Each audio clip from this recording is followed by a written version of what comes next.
What's up guys? Today I'm going to show you what is on my iPhone 6s Plus. This is a new phone and I'm just going to show you the cool features on the 6s Plus and my favorite apps. Alright, here's my lock screen. I really like it because this phone has the Force Touch or 3D Touch, and when you touch it harder, the smoke moves like that. So it really is just a fun, cool effect. Also, I want to show you more on the Force Touch in 6s Plus. For example, you've probably seen the camera. You can tap harder to take a selfie or do anything else. Look, there's you guys in the camera, and that's me. All right, going back.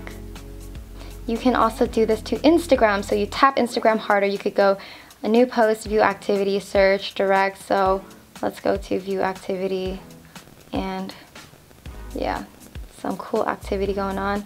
So in Instagram, you can just force touch a photo to peek at it, and you can also swipe up if you want to like, comment, or send a message or anything, which I think is pretty cool. So as I'm scrolling my home page, I can totally be like, oh, I'm interested in this person. So you get a preview of their profile and you can swipe up to just see more.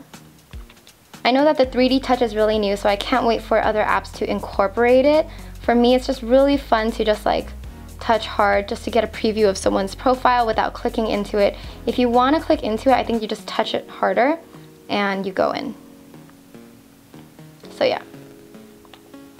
So on my front page, I have Safari, Calendar, Instagram, Camera, Photos, YouTube. Waze is my favorite GPS app. This is the app that gets you through traffic, Google Maps, Facebook Messenger, Twitter, Snapchat, Yelp. I love to use Yelp to like look for food and stuff. Day One is my favorite app. I use this every day to journal and calendar. So you can see that everything that's blue means that I have an entry. So I try to make an entry at least once a day, and I try to put a photo with each entry. So you can also see your entries in a timeline form. It's a really great way for me to keep track of my memories and also just to make sure that I'm doing something productive each day. Simple Note is the app that I like to use for taking notes. SoundCloud for music, obviously. Wunderlist is my favorite list app, so you can categorize your lists. I just really like to make lists and categorize my stuff because that's how I keep track of things. I can't remember things on my own. Here I have my bucket list, so I have a list of the books that I've read, and I usually try to date them when I finish them. And here's my reading list of books that I want to read, and I also have a watch list for things I want to watch and places that I like to go for adventures and just random stuff. Wordsmith is an app I use to put down song notes. So this is like really great if you like to write and have ideas and projects and stuff. Alright, so under my daily category, I have ZENFRIEND, which is my favorite meditation app.